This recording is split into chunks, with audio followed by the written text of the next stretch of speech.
ফিলিস্তিন বানাতে যাচ্ছেন। আমরা সুস্পষ্ট ভাষা বলতে চাই, আমাদের দেশকে যদি আপনারা ফিলিস্তিন বানাতে চান, বাংলাদেশের সাধারণ মুসলমান যদি হামাসের ভূমিকা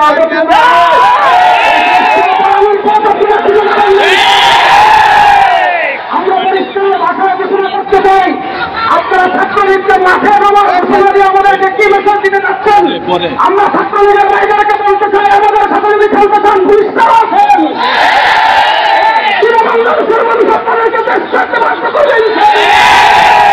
আপনারা কি মনে করেছেন আমি আমার প্রশাসন বাইরেকে বলবো আপনারা আমাদের বুকে গুলি চালাচ্ছেন, আমাদের ছাত্র বাইরের বুকে গুলি চালাচ্ছেন?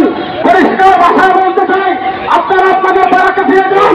আওয়ামী লীগের বাইরেকে বলবো, যদি বাংলাদেশের তাওহীদি জনতা এক দিক থেকে গণঅভ্যুত্থান শুরু করেছে, আপনাদের শেষ সময় ধরে আসছে, ইনশাআল্লাহ সময়ের বেশি দিন বাকি নয়। যদি আমাদেরকে দাওয়াত দেন, আমাদের জীবনের রক্ত দিয়ে এই বাংলাদেশকে হেফাজত করার জন্য